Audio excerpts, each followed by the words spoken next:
Aloha, selamat siang teman-teman. Kembali lagi hari ini ya. Kita sampai jam 14 ya. Kita hari ini karena saya ada penutupan Latsar CPNS, jadi saya harapkan dua kelompok itu bisa cepat ya menyelesaikannya. Oke, kita bisa mulai di kelompok 5 dan 6. Ini oke, silakan dimulai kelompok 5 dan 6. Belum Bu, lagi nyiapin anunya Bu, moderatornya Bu. Ya. Tapi teman-teman ini luar biasa ya. Yang memang sinyalnya jelek boleh dimatikan kameranya karena pakai kamera itu lumayan berat ya. Nggak apa-apa dimatikan. Baik teman-teman, mohon izin Ibu, perkenalkan kami dari kelompok 5. Yang pertama, nama saya sebagai moderator Muhammad Angga Syahputra. Terus rekan saya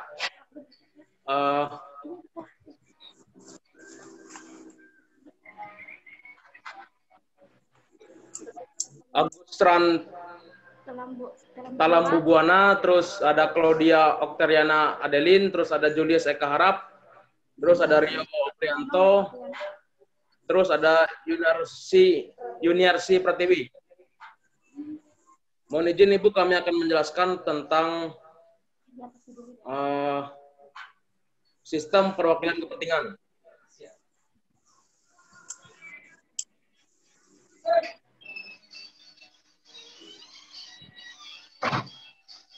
Baik, saya akan menjelaskan tentang pembahasan di bab 2. Yang pertama, pluralisme. Pengertian pluralisme adalah suatu paham atau pandangan hidup yang mengakui dan menerima adanya kemajemukan atau keanekaragaman yang dalam suatu kelompok masyarakat. Kemajemukan dimaksud misalnya dilihat dari segi agama, suku, ras, adat istiadat, dan lain-lain. Segi inilah yang biasanya menjadi dasar pembentukan aneka macam kelompok lebih kecil, terbatas, dan khas, serta yang menciri khaskan dan membedakan kelompok yang satu dengan kelompok yang lain. Dalam suatu kelompok masyarakat yang majemuk dan lebih besar atau lebih luas. Misalnya masyarakat Indonesia yang majemuk yang terdiri dari berbagai kelompok umat beragama, suku, ras yang memiliki aneka macam budaya atau adat istiadat.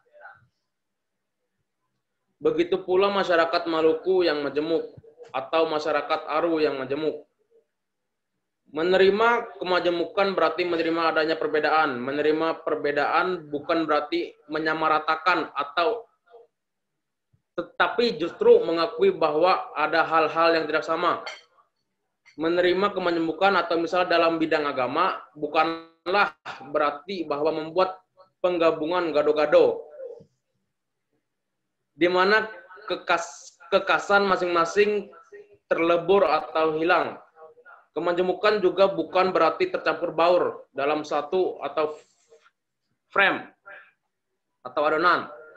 Justru di dalam pluralisme atau kemajemukan, kekasan yang membedakan hal agama yang satu dengan yang lain tetap ada dan tetap dipertahankan. Jadi pluralisme berbeda dengan sinkretisme atau penggabungan dan asimilasi atau akulturasi atau penyingkiran. Pluralisme tidak persis sama dengan inkulturasi. Kendati di dalam pluralisme atau kemajemukan bisa terjadi inkulturasi, di mana keaslian tetap dipertahankan. Selanjutnya yang kedua, dasar pluralisme atau penerimaan kemajemukan. Dasar filosofisnya kemanusiaan. Menerima kemajemukan dalam paham pluralisme adalah sesuatu yang mutlak, tidak dapat ditawar-tawar. Hal ini merupakan konsekuensi dari kemanusiaan. Manusia pada dasarnya adalah makhluk sosial yang mempunyai harkat dan martabat yang sama, mempunyai unsur-unsur esensial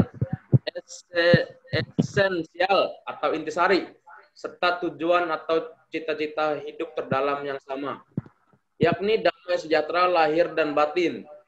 Namun dari sisi lain, manusia berbeda satu sama lain, baik secara individual atau perorangan maupun komunal atau kelompok. Dari segi eksistensi atau perwujudan pengungkapan diri, tata hidup dan tujuan hidup, sedangkan secara faktual dan historis, manusia yang sama secara esensial dan berbeda secara eksistensial itu pada hakikatnya adalah makhluk sosial yang hidup bersama, saling membutuhkan dan saling tergantung satu sama lain, baik secara perorangan atau individual maupun secara kelompok atau komunal. Oleh sebab itu, suka atau tidak suka, mau atau tidak mau, kemajemukan harus diterima karena dan demi kemanusiaan, pluralisme atau adanya penerimaan akan kemajemukan merupakan konsekuensi dari kemanusiaan. Adanya kemajemukan merupakan suatu fakta sosial kemasyarakatan dan kemanusiaan yang tidak dapat ditolak dalam sejarah hidup manusia, baik secara lokal maupun nasional dan internasional. Selanjutnya, yang B, dasar sosial kemasyarakatan budaya. Pengakuan akan adanya akan kemajemukan merupakan konsekuensi dan konsistensi komitmen sosial maupun konstitusional sebagai suatu masyarakat, suku, bangsa, bahkan dunia yang berbudaya, karena kemajemukan merupakan konsekuensi dari hakikat manusia sebagai makhluk sosial yang dari satu segi memiliki kesamaan esensial, tetapi dari sisi lain segi ada perbedaan eksistensial. Maka pada hakikatnya adanya kekhasan atau identitas suatu kelompok masyarakat, entah lokal, nasional maupun internasional, akan hilang bila tidak ada atau ditiadakannya atau ditolak kemajemukan. Jadi kemajemukan merupakan unsur penentu bagi adanya dan dari suatu masyarakat. Oleh sebab itu, dalam sejarah pembentukan dan kehidupan setiap kelompok masyarakat, senantiasa ada kesadaran dan pengakuan akan adanya kemajemukan, serta adanya komitmen untuk menerima dan tetap mempertahankan kemajemukan secara konsekuen dan konsisten.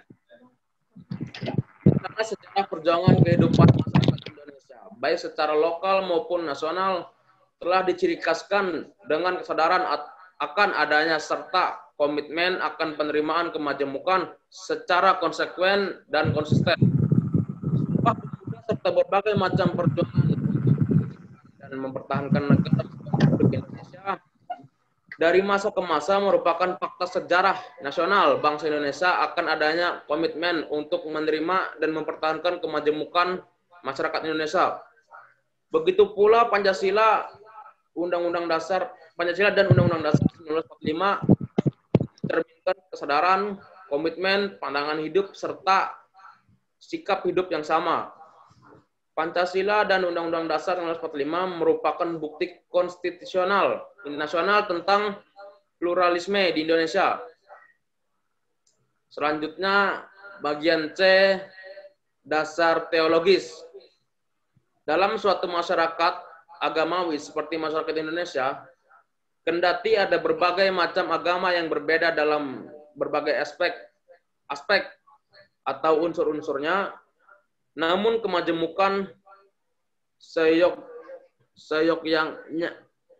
seyogyanya harus diterima berbagai konsekuensi dan nilai-nilai luhur dan gambaran Sang Ilahi yang maha baik serta cita-cita atau tujuan mulia dari setiap agama dan para penganutnya.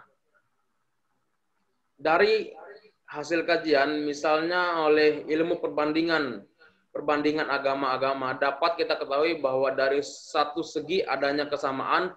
Misalnya dalam setiap agama ada gambaran dan ajaran tentang Sang Ilahi atau pencipta masing-masing. Sebagai yang maha baik, maha sempurna, maha kuasa, asal dan tujuan akhir dari manusia dan segala sesuatu yang baik, juga ada gambaran tentang surga atau kebahagiaan, ketentraman, damai sejahtera, dan lain-lain yang merupakan cita-cita dan tujuan akhir setiap orang. Dari segi lain dan rupa-rupa, perbedaan karena adanya perbedaan persepsi serta keterbatasan manusia dalam upaya mendalami dan memahami serta menjalin hubungan dengan baik Sang Ilahi dalam hal ini tidak terbatas dan tidak terjangkau daya tangkap insan manusia. Oleh sebab itu timbullah aneka macam iman, kepercayaan, dan agama, maka sudah seyoknya agama harus diterima sebagai konsekuensi dan adanya iman agama. Selanjutnya akan dijelaskan teman saya.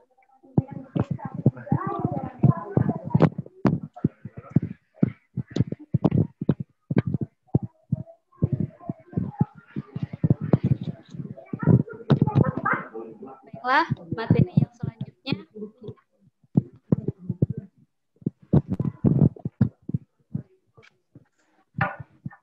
akan dibawakan oleh saya, Iniarsi Pratiwi. Poin yang ketiga, konsekuensi dan manfaat dari pluralisme dan penerimaan kemajemukan. Dengan adanya dan penerimaan akan kemajemukan, maka dengan sendirinya harus poin yang A ditolak sebagai paham, sikap, dan praktek hidup yang mengandung unsur-unsur diskriminasi, fanatisme, primordialisme, dan kekerasan atau terorisme. Poin yang ke B, dijamin penuh kebebasan dan keadilan. Poin C, setiap kelompok maupun oknum anggota kelompok yang berbeda saling memberi ruang atau kesempatan untuk mewujudkan dan mengembangkan dirinya dan cita-cita atau tujuan hidupnya masing-masing sebagaimana adanya dan mestinya. Menghargai atau menghormati, belajar untuk memahami dengan lebih baik, dan menunjang dan memperkaya. Poin keempat, beberapa kebutuhan atau cara untuk memelihara kemajemukan. Secara internal, pendalaman dan pemahaman identitas sendiri dengan lebih tepat, mendalam dan lengkap. Misalnya, apabila seseorang atau sekelompok umat beragama mempunyai pemahaman yang salah atau keliru dan tidak lengkap tentang agama dan iman yang diwarisi, akan menimbulkan penyimpangan dan ekstremisme atau fanatisme yang salah, baik pada tataran konsep atau pemahaman dan keyakinan batiniah, maupun pada tataran praksis atau sikap dan tindakan dalam hidup lahiriah. Hal ini tentu akan sangat mengganggu keharmonisan, kerukunan, toleransi, ketentraman, kedamaian, persekutuan, dan kerjasama dalam antar maupun inter umat beragama. Kemajemukan akan terganggu dan sulit diterima oleh orang-orang sedemikian. Oleh sebab itu, pendalaman agama dan iman secara tepat dan lengkap. Bisa diam, Mbak? Orang ini dengar. Pendewasaan dan peningkatan kualitas diri sebagai manusia pada umumnya maupun secara khusus sebagai orang beragama dan beriman dan berbudaya, berakhlak dan bermoral, berbangsa dan bernegara, melalui pengajaran, pelatihan, dan pembinaan untuk meningkatkan pengetahuan, keterampilan, dan kepribadian dengan penekanan pada pengakaran nilai-nilai hidup, kemanusiaan, keagamaan atau keimanan, kebudayaan, dan kemasyarakatan atau kenegaraan, serta penerapannya dalam praktek hidup sehari-hari. Bila orang sungguh-sungguh memiliki nilai-nilai hidup, misalnya kemanusiaan dan keagamaan, serta keimanan secara benar, utuh, mendalam, konsekuen, dan konsisten, dalam arti memahami, menghayati, dan mengamalkan atau mewujudkan nilai-nilai tersebut secara memadai, matang, dan baik kepribadiannya dari berbagai aspek, maka keharmonisan, kerukunan, kedamaian, persatuan, dan kerjasama dalam kemajemukan akan terjamin selalu. Revitalisasi, pemantapan diri, posisi, peran, atau fungsi dan makna, melalui introspeksi, koreksi, atau pembaharuan, pelestarian, dan pengembangan internal secara kontekstual dan berkelanjutan,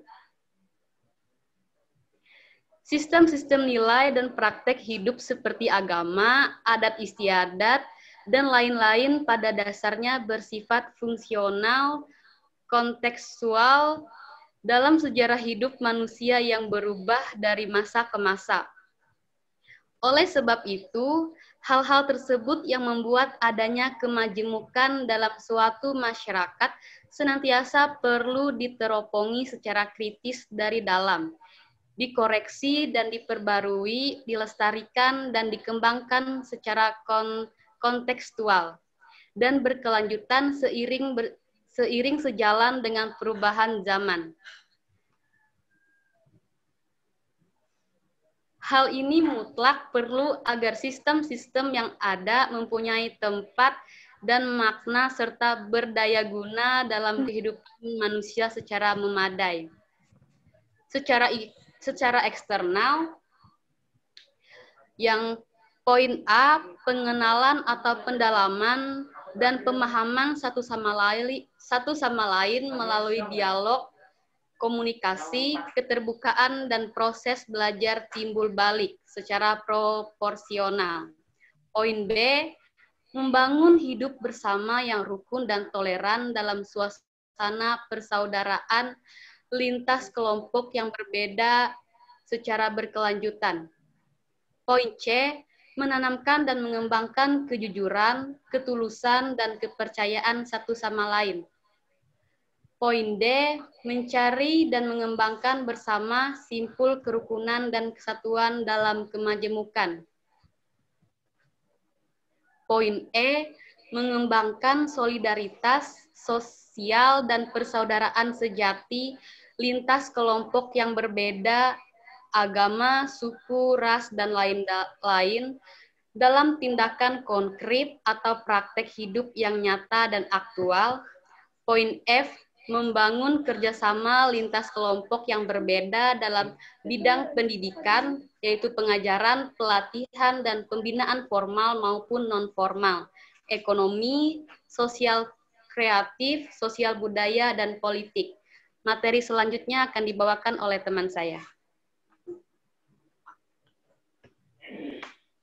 Materi selanjutnya akan saya lanjutkan, yaitu oleh saya, Claudia Oktariana Adeline. B, korporatisme. 1. Pengertian. Korporatisme, juga disebut korporatisme, adalah sistem organisasi ekonomi, politik, yang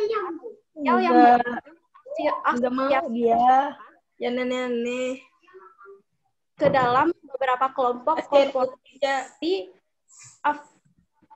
afiliasi pertanian, bisnis, etika, buruh, militer, patronase, atau ilmiah berlandaskan kepentingan bersama. Korporatisme secara teoritis didasarkan pada penafsiran suatu komunitas sebagai sebuah badan organik. Istilah korporatisme berasal dari kata Latin corp yang berarti badan. Pada tahun 1881, Paus Leo XIII memerintahkan para teolog dan pemikir sosial untuk mempelajari korporatisme dan menetapkan definisinya.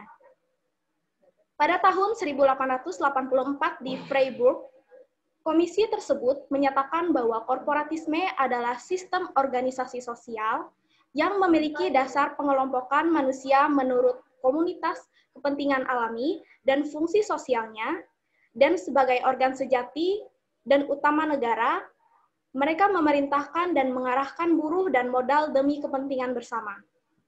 Salah satu jenis utama korporatisme adalah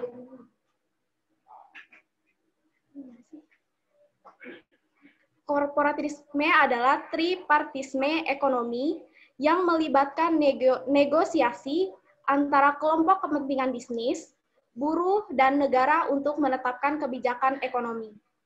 Korporatisme terkait dengan konsep fungsionalisme struktural dalam sosiologi. Interaksi sosial terjadi di dalam kelompok kekerabatan seperti keluarga, klan, dan etnis. Di samping manusia, sejumlah spesies hewan diketahui memiliki organisasi sosial korporat yang kuat seperti penguin. Jenis komunitas dan interaksi sosial yang korporatis sering muncul di berbagai ideologi, termasuk absolutisme, kapitalisme, konservatisme, fasisme, liberalisme, fourierisme, rekreasionisme, demokrasi sosial, kooperatisme sosial, dan sindikalisme. Korporatisme dipahami sebagai sistem dari perwakilan kepentingan yang menghasilkan kesatuan yang terencana dari sebuah kepentingan asiasional masyarakat kepada struktur pembuatan keputusan dan arena pembuatan kebijakan publik di dalam negara. Bentuk ideal dari korporatisme ini sendiri berupa pengakuan dan perizinan, sependapat dengan Schmitter yang menyatakan adanya kelompok fungsional yang di dalam struktur otoritasnya, pembuatan keputusan dilakukan secara hierarkis. Kemudian kelompok ini dibagi secara terpisah, yang mana hal tersebut dapat memperlemah kapasitas autonominya melalui berbagai viral vertikal. Mereka bekerja untuk melaksanakan keputusan-keputusan politik dan disiplin yang tinggi dalam mengatur perilaku para anggota yang sama persis dan tidak boleh sedikit pun berbeda dengan tujuan perintah sosial ekonomi yang dibuat oleh negara. Sebelum beranjak ke analisa yang mendalam, sebaiknya kita beri batasan-batasan hubungan korporatisme dalam bacaan ini dengan sosial politik untuk Karl Marx. Korporatisme dimulai dengan definisi mengenai negara dan gambaran kepentingan kelompok dan hubungannya dengan negara. Karena ada kecenderungan kepentingan utama dari ikatan kelompok negara untuk menjelaskan berbagai hasil korporatisme. Korporatisme membutuhkan tidak hanya satu kepentingan negara saja, struktur yang menggambarkan hubungan dari berbagai kepentingan negara juga organisasi-organisasi yang mewakilinya dan birokrasi. Korporatis juga mempertimbangkan negara bukan sebagai entitas tunggal, namun sebagai entitas yang secara alamiah terbagi menjalin hubungan dengan kelompok ekonomi besar dan kelompok ahli. Negara tidak bisa dipisahkan dari civil society dengan memusatkan perhatian pada struktur inisiasi dengan negara dari hubungan kelompok negara. Korporatisme menggambarkan bahwa pilihan dibuat oleh pembuat mata rantai tersebut. Yang kedua, jenis korporatisme. Menurut beberapa tokoh, korporatisme paling tidak terbagi ke dalam dua cabang, yaitu Williamson membagi menjadi consensual licensing dan authoritarian licensing. Schmitter mengkategorikan sebagai social corporatism dan state corporatism. O'Donnell menunjukkan sebagai privatizing dan statizing. Kedua jenis ini diambil dari akar teori mengenai korporatisme di Eropa. Consensual licensing atau privatizing biasanya dimiliki oleh negara liberal, kapital yang besar seperti Britania, Jerman Barat, Prancis, Kanada, Australia, dan US, dan negara demokrasi baru di dunia ketiga. Sedangkan untuk yang stage corporatich dimiliki oleh negara-negara yang berbeda di bawah diktatorisme atau otoritarianisme seperti fasis Itali, Nazi Jerman, dan Mesir, Portugal, Spanyol, Brazil, Chile, Peru, Meksiko, dan beberapa negara di kawasan Afrika dan Asia. 3 tujuan utama dari korporatisme negara menurut Bareta dan Dokas adalah A. Untuk menyediakan kontrol dominasi bagi kelompok-kelompok sosial. B. Untuk menyediakan saluran komunikasi antara alat negara dan kelompok sosial. Dan yang C. Untuk mengamankan dukungan terhadap rezim yang berlangsung. Materi selanjutnya akan disampaikan oleh teman saya.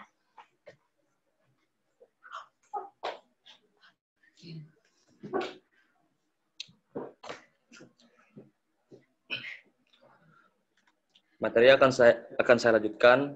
Saya Rio Apriano. 3. Korporatarisme di Indonesia pada masa Orde Baru. Bagian ini menjelaskan tentang kondisi negara dalam rezim Soeharto. Adanya penyalahgunaan kekuasaan dalam mengaplikasikan nilai-nilai Pancasila selama Orde Baru yang dipimpin oleh Soeharto. Pancasila dianggap sebagai ide, nilai, atau norma tunggal yang harus dipatuhi oleh setiap elemen negara, baik organisasi-organisasi non-pemerintahan serta lembaga pemerintah yang berlaku. Setiap unsur yang membangun, negara harus menyadari bahwa Pancasila adalah dasar ideologinya. Paham-paham lain seperti komunisme dan liberal merupakan bentuk pertentangan dari Pancasila itu sendiri.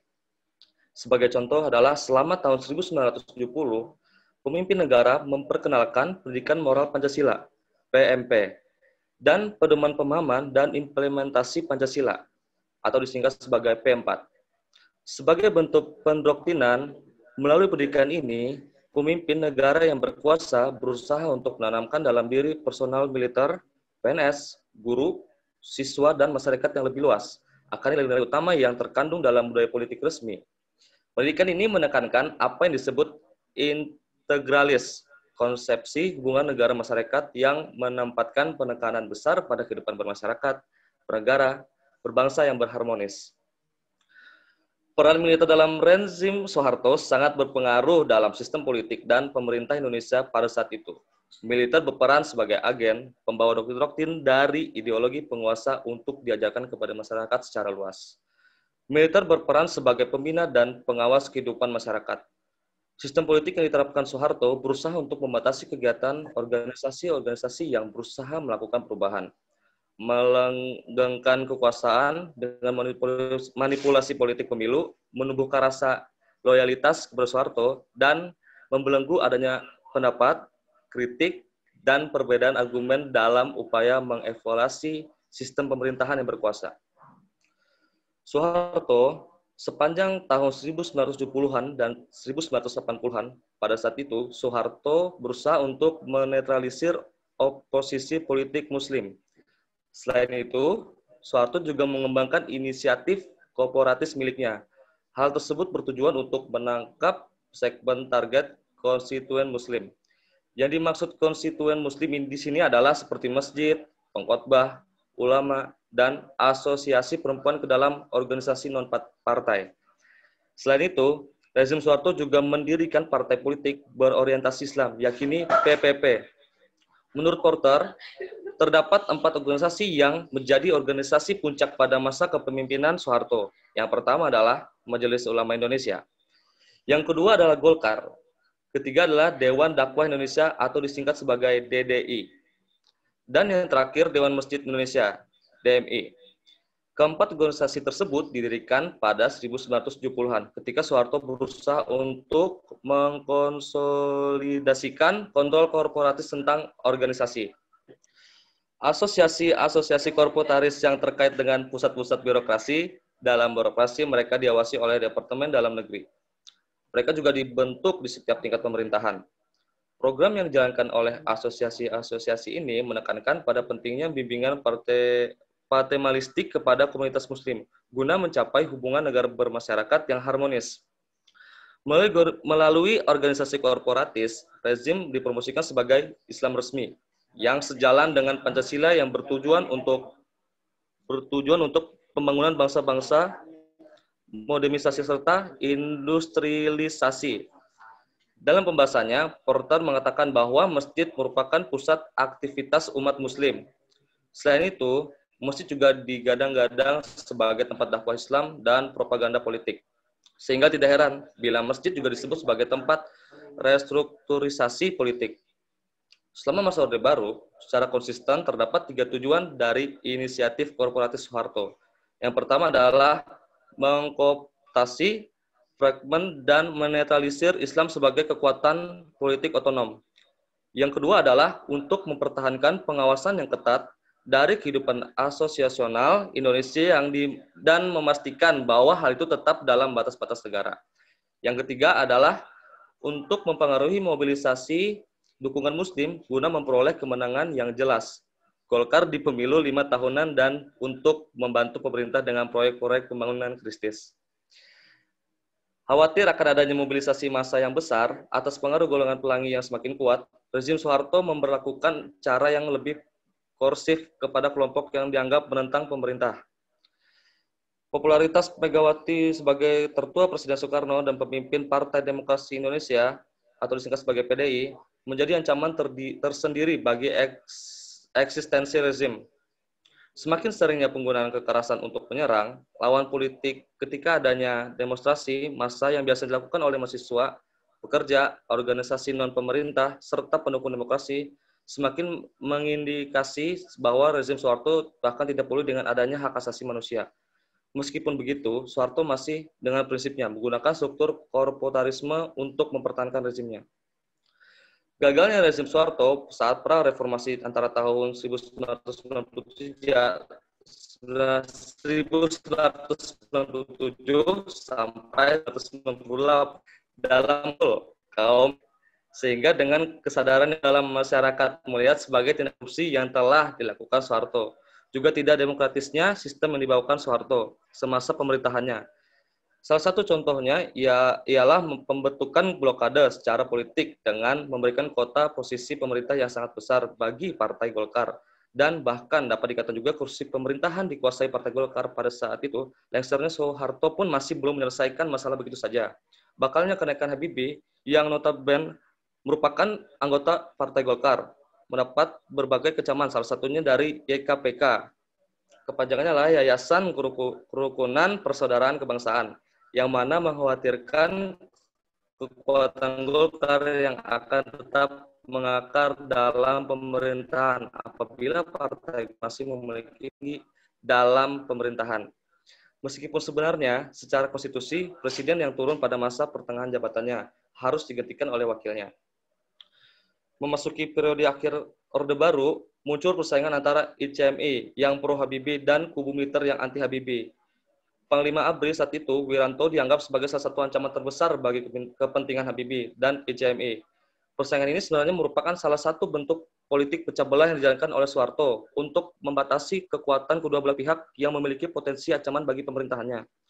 Penentangan terhadap naiknya posisi Habibie di dalam pemerintahan Orde Baru sudah dimulai sejak tahun 1993, di mana terjadi perbedaan dalam sudut pandang ekonomi antara kaum ekonom teknokrat dan ekonom nasionalis.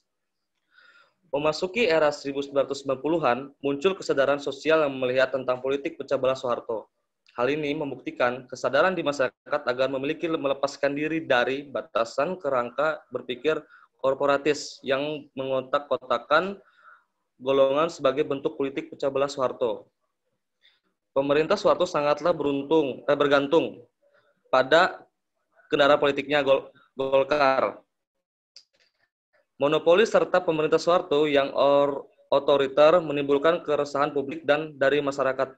Selain itu, banyak terjadi kabar serta koalisi baik di antara mereka yang menentang maupun mendukung Soeharto. Untuk materi selanjutnya akan dilanjutkan oleh teman saya.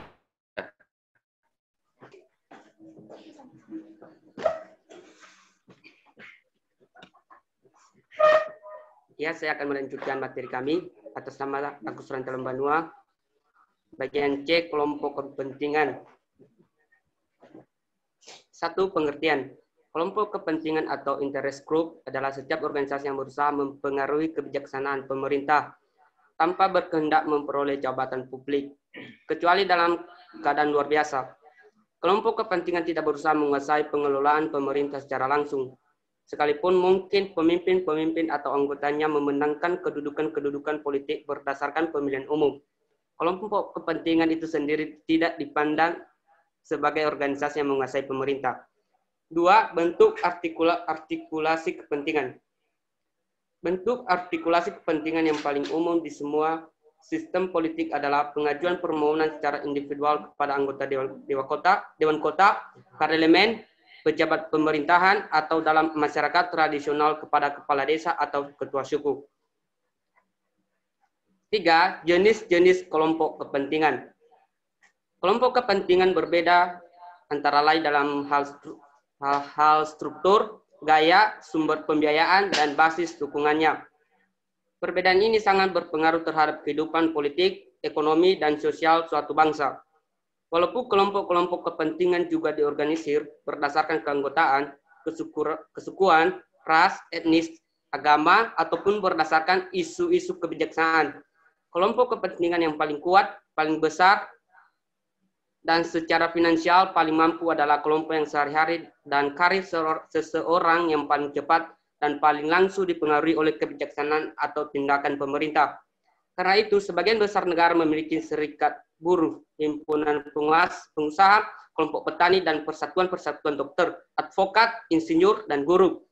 Jenis-jenis kelompok kepentingan ini menurut Gabriel Almond adalah meliputi A. Kelompok anomik. Kelompok anomik adalah kelompok yang terbentuk di antara unsur-unsur dalam masyarakat secara spontan dan hanya seketika. Dan arena tidak memiliki nilai-nilai dan norma-norma yang mengatur, maka kelompok ini sering tumpang tindih atau overlap. Dengan bentuk-bentuk partisipasi politik non-konvensional seperti demonstrasi, kerusuhan, tindak kekerasan politik, dan lain-lain. Bagian B, kelompok non-asosional adalah kelompok yang termasuk kategori kelompok masyarakat awam atau belum maju dan tidak terorganisir dan kegiatannya bersifat temporer atau kadangkala.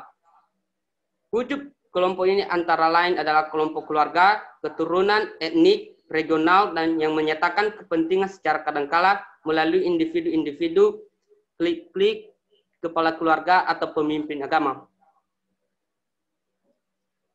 C. Kelompok institusional adalah kelompok formal yang memiliki struktur, visi, misi, tugas, fungsi, serta sebagai artikulasi kepentingan. Contohnya, partai politik, korporasi bisnis, badan legislatif, militer, birokrasi, dan lain-lain. D. Kelompok asosional adalah kelompok yang terbentuk dari masyarakat dengan fungsi untuk mengartikulasi kepentingan anggotanya kepada pemerintah atau perusahaan pemilik modal. Contoh lembaga ini adalah Serikat Buruh, Kadin, Paguyuban, MUI, NU, Muhammadiyah, KWI, dan lain-lain. 4. Saluran artikulasi kepentingan. Saluran untuk menyatakan pendapat dalam masyarakat berpengaruh besar dalam menentukan luasnya dan efektifnya tuntutan kelompok kepentingan. Saluran-saluran paling penting adalah sebagai berikut. A. Demonstrasi dan tindakan kekerasan. Demonstrasi dan tindakan kekerasan ini merupakan salah satu sarana untuk menyatakan tuntutan atau kepentingan. Sarana ini banyak dipergunakan oleh kelompok anomik. B. Hubungan pribadi adalah salah satu sarana penyampaian kepentingan melalui media keluarga, sekolah, hubungan kedaerahan sebagai perantara kepada elit politik. C. Perwakilan langsung. Sarana artikulasi dan agregasi kepentingan yang bersifat resmi seperti legislatif, eksekutif, dan yudikatif, serta lembaga resmi lainnya. Bagian D. Saluran formal dan institusional lain. Sarana artikulasi yang meliputi antara lain media massa cetak, elektronik, televisi atau formal, dan partai politik atau institusional lainnya. Dilanjutkan teman saya.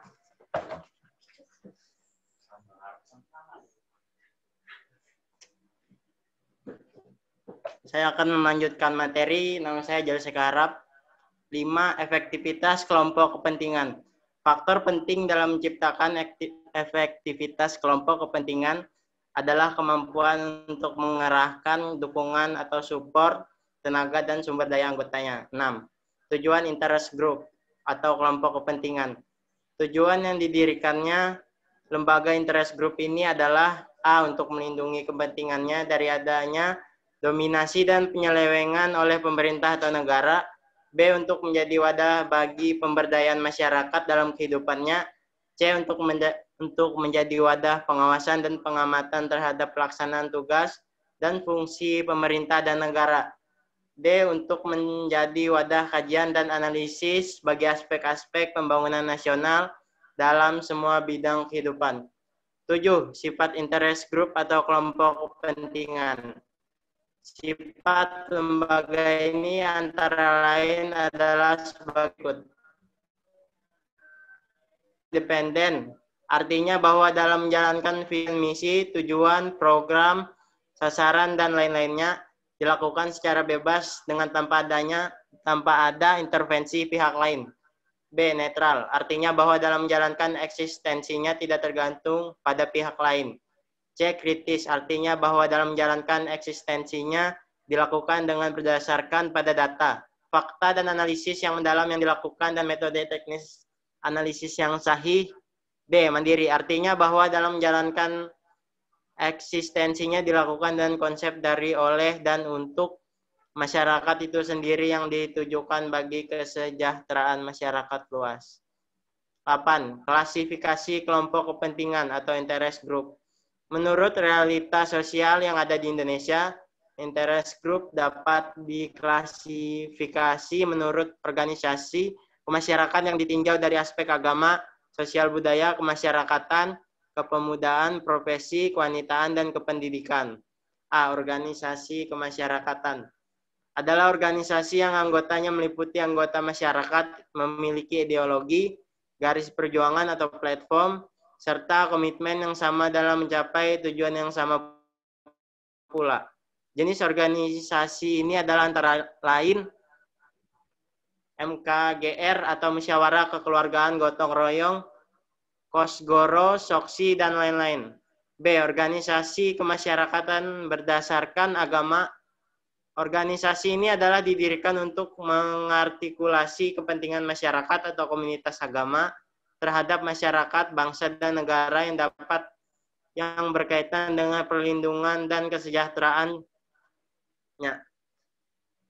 Contoh organisasi ini adalah antara lain adalah Nahdlatul Ulama atau NU, Muhammadiyah, Parmusi, KWI, Parisade Hindu Dharma.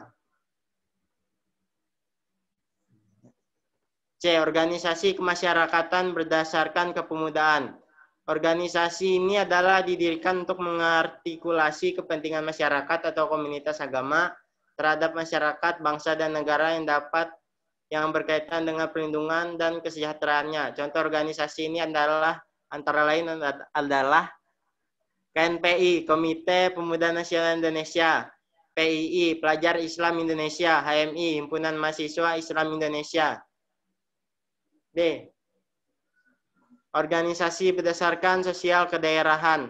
Organisasi ini adalah didirikan untuk mengartikulasi kepentingan masyarakat atau komunitas sosial kedaerahan guna membangun kebersamaan dan perlindungan serta kesejahteraan. Contoh organisasi ini adalah antara lain adalah Paguyuban Masyarakat Asal Bima, Paguyuban Masyarakat Asal Wonosobo, dan lain-lain.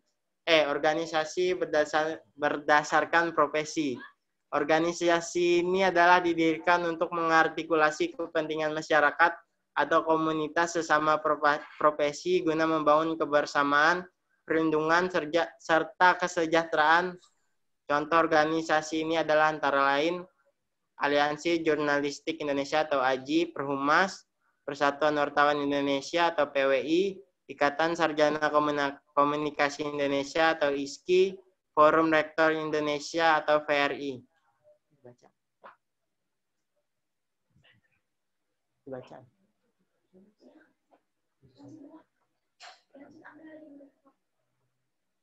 Foto.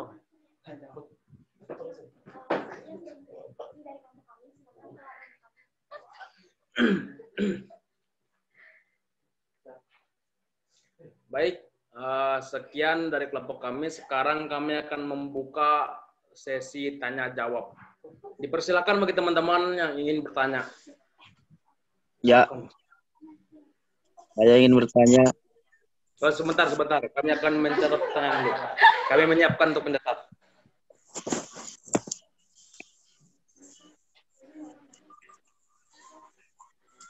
Sebentar, bro lah.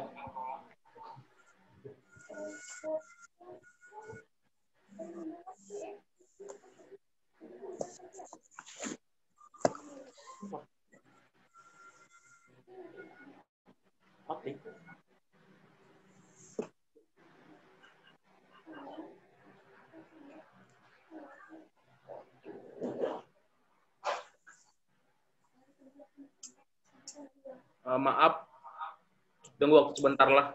Kami menyiapkan untuk mencatat pertanyaan.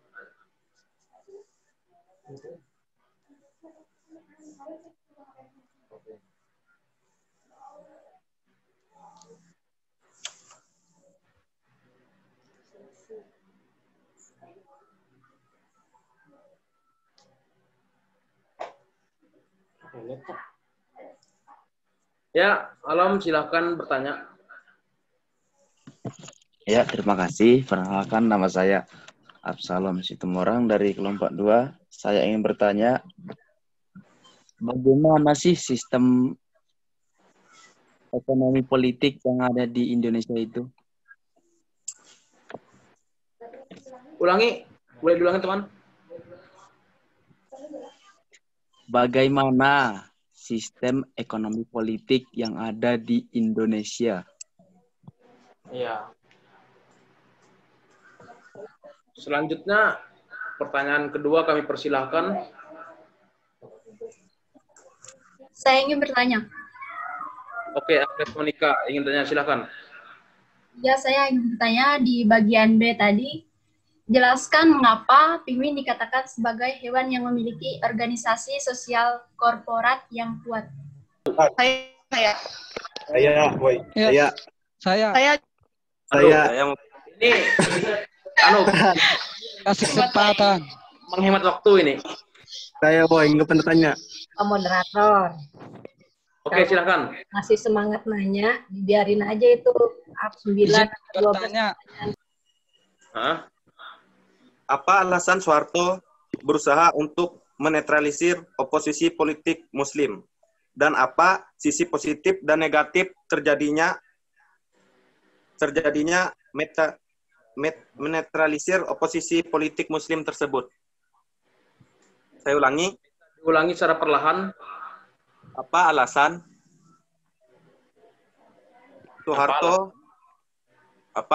Soeharto berusaha untuk menetralisir oposisi politik Muslim, dan apa sisi positif dan negatif terjadinya ternetralisir oposisi politik Muslim tersebut? Netralisir oposisi politik Muslim tersebut.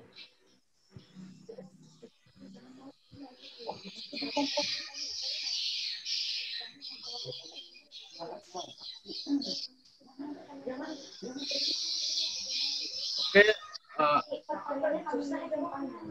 pertanyaannya kami tabung sementara dulu. Setelah itu, ada yang ditanyakan lagi kah? Saya. Ya, silakan satu. Setelah itu baru kami menjawab pertanyaannya. Perkenalkan, nama saya Heti Purnawanti dari kelompok 3. Sini saya mau bertanya. Pertanyaannya, paham seperti apa yang ditolak dalam konsekuensi dan manfaat dari pluralisme?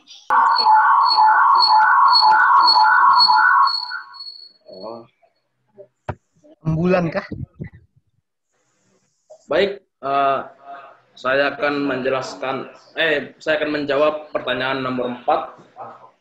Paham seperti apa yang ditolak dalam konsekuensi dan manfaat dari pluralisme?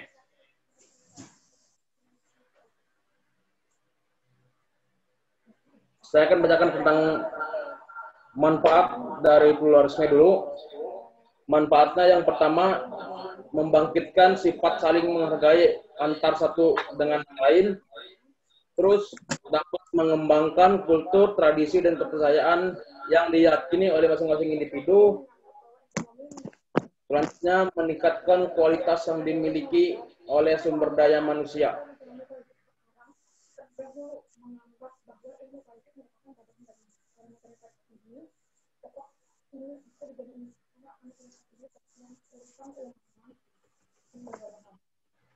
Selanjutnya,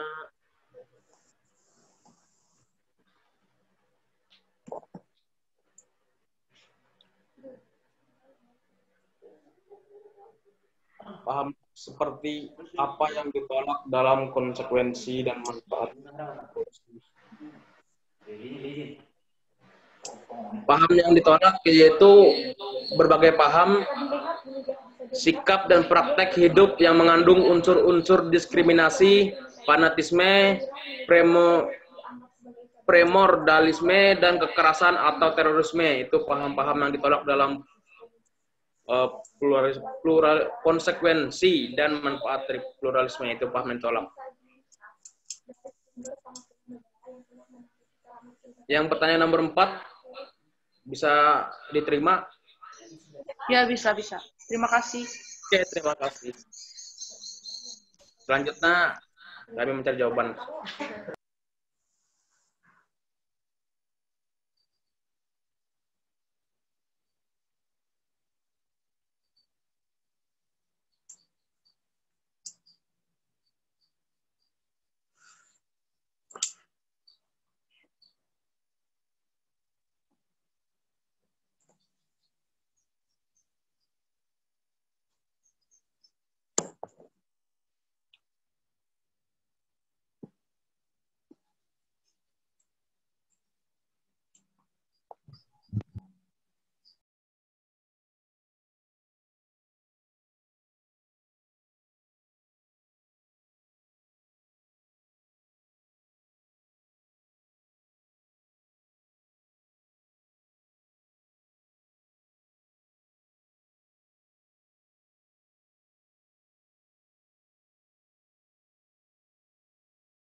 Baiklah, di sini saya akan menjawab pertanyaan nomor 1 dengan soal bagaimana sistem ekonomi politik yang ada di Indonesia pada saat ini. Keadaan ekonomi politik yang ada di Indonesia saat ini dapat kita lihat dan diambil dari sumber penghasilan negara yang telah memasuki ke ranah ilmu politik. Hal inilah yang menyebabkan ilmu ekonomi dianggap sebagai cabang dari ilmu politik.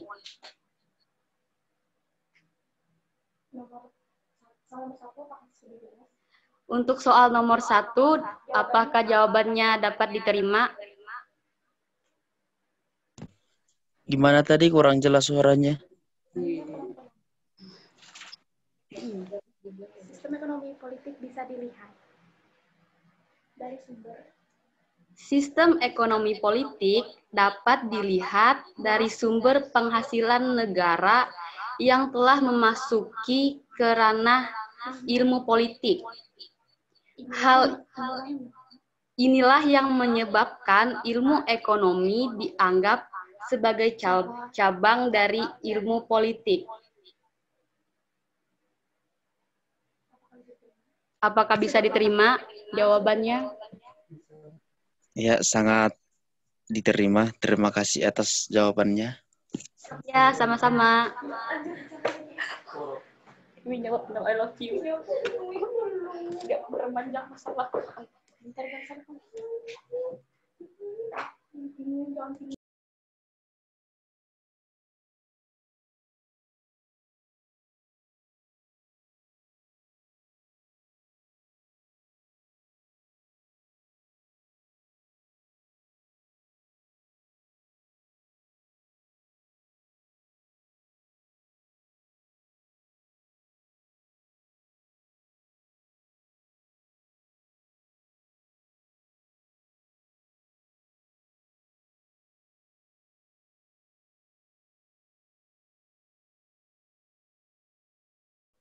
Baik, saya akan menjawab pertanyaan yang nomor 2, yaitu mengapa penguin sebagai hewan yang memiliki organisasi sosial korporat yang kuat?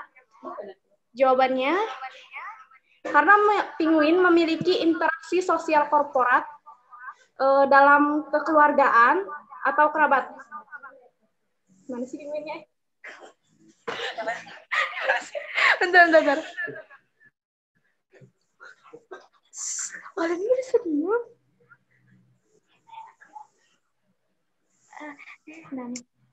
Karena interaksi sosial penguin itu seperti kekeluargaan, saling tolong menolong, membantu. Contohnya seperti teman-teman mungkin pernah nonton film penguin gitu yang saling menolong temannya, itu adalah salah satu bentuk interaksi sosial sebagai hewan, yaitu penguin. Soal nomor 2, apakah jelas atau belum jelas? Ya, jelas. Terima kasih. Silakan. Sama-sama.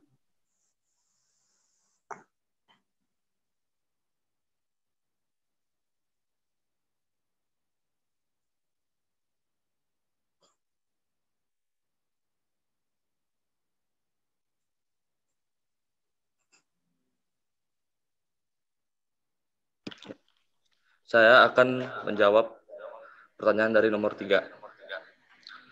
Hal tersebut bertujuan untuk menangkap segmen target konstituen Muslim. Ya, dimaksud konstituen Muslim di sini adalah seperti masjid, pengkhotbah, ulama, dan asosiasi perempuan ke dalam organisasi non partai. Dan mengapa juga Soeharto menerapkan dan berusaha menetralisir oposisi politik Muslim, ya karena Soeharto ingin berusaha untuk membatasi kegiatan organisasi yang berusaha melakukan perubahan, melanggengkan kekuasaan dengan memanipulasi politik, maksudnya memanipulasi politik pemilu, dan menumbuhkan rasa loyalitas kepada Soeharto, dan membelenggukan adanya pendapat kritik dan perbedaan argumen dalam upaya mengevaluasi sistem pemerintahan yang berkuasa. Ya, apakah jawabannya sudah jelas? Ya, sudah jelas. Terima kasih. Ya, terima kasih.